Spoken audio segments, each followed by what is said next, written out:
जब भीष्म पितामह भगवान की स्तुति कर रहे हैं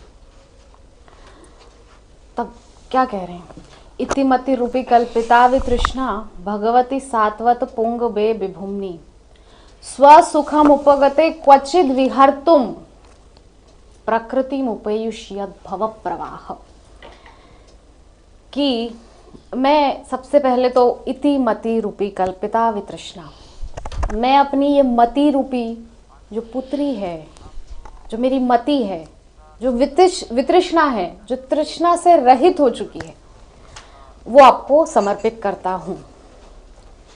तत्पश्चात कह रहे हैं इतिमति रूपी कल्पिता वितृष्णा भगवत सात्वत पुंग बे विभूमि, जो भगवत प्रेम से परिपूर्ण है मेरी बुद्धि, मेरी मति, ऐसी मति जो तृष्णा से रहित है, वो मैं आपको समर्पित करता हूं। तत्पश्चात कह रहे हैं कि स्वसुखम उपगते क्वचिद विहर्तुम, भगवान से कह रहे हैं कि आप अपने जो वैकुंठ के सुख हैं उससे ऊब जाते हैं कि सब समय बस आपकी स्तुतियां गाई जा रही हैं, सब समय बस आपकी पूजा हो रही है, वहां पर आपके सामने खड़े होकर आपके लिए आपके गुणगान गाए जा रहे हैं। तो स्वसुखम उपगते क्वचिद विहर्तुम, आप उस सुख से ना ऊब जाते हैं, उस सुख से ऊब जाते हैं, इसीलिए आप इस पृथ्वी पर आते हैं। तो इस पृथ्वी पर आप आते हैं निष्काम प्रेम को पाने के लिए, ब्रज गोपिकाओं की गालियां सुनने के लिए। गोपियों ने स्पष्ट रूप से भगवान को कितव, कपटी कहा है गोपी गीत में, भ्रमर गीत में, कितव योषितः, कि हे कितव, तुम्हारे लिए हम सब कुछ छोड़कर आई हैं और तुम यहां हमको छोड़कर अंतर ध्यान हो गए। तो भगवान निश्चित तौर पर गोलोक में भी भगवान को वो पांचों रस मिलते हैं, मातृ वात्सल्य रस भी मिलता है, माधुर्य रस भी मिलता है, शांत रस, सख्य रस, दास्य रस, सभी मिलता है। किंतु पृथ्वी पर जब आकर के भगवान लीलाएं करते हैं तो मर्यादा कहीं कहीं टूटती है, और वो मर्यादा टूटती है ना तो भगवान को दुख नहीं होता है। गोपियों की सामर्थ्य है भगवान को गाली देने की।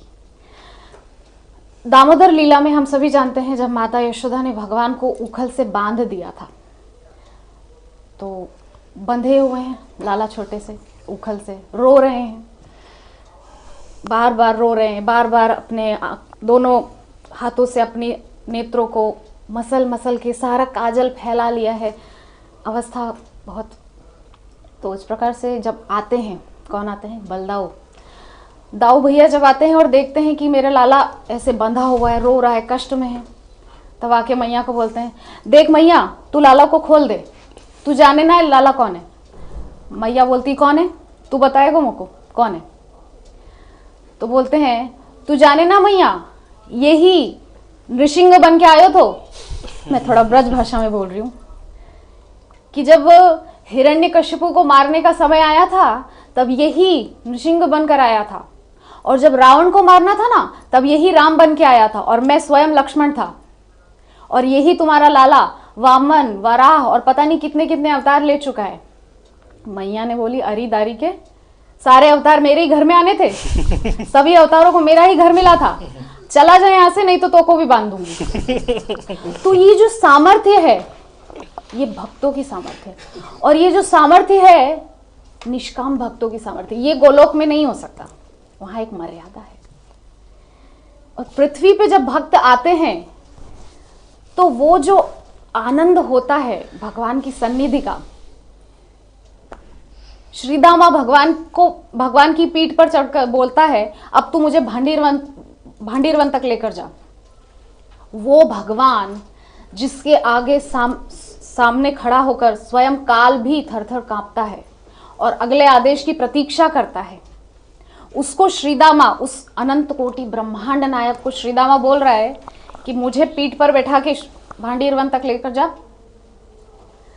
तो निश्चित तौर पर गोलोक धाम में भी भगवान को वो पांचों रस प्राप्त होते हैं, किंतु भगवान उस सब सुख से ऊब कर ही पृथ्वी पर आते हैं निष्काम प्रेम को पाने के लिए, उस अद्भुत रस का पान करने के लिए, भक्तों की सन्निधि पाने के लिए। यहाँ हमको एक चीज समझनी है कि भक्तों को भगवान की सन्निधि चाहिए, किंतु भगवान को भी भक्तों की सन्निधि चाहिए, उनका सानिध्य चाहिए, निकटता चाहिए, नैकट्य चाहिए।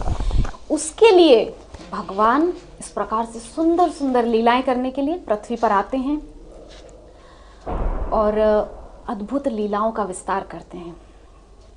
तो मेरा मंतव्य ये है कि पृथ्वी पर लीला करने के लिए भगवान इसीलिए आते हैं, जैसा कि विष्णु पितामह कह रहे हैं कि स्वसुखम उपगते क्वचिद विहर्तुम, आप ऊब करके आते हैं और यहाँ रस का आस्वादन करने के लिए आप आते हैं। तो यही मेरे हिसाब से इस प्रश्न का उत्तर है। हरे कृष्णा। हरे कृष्णा। तो अंशुमान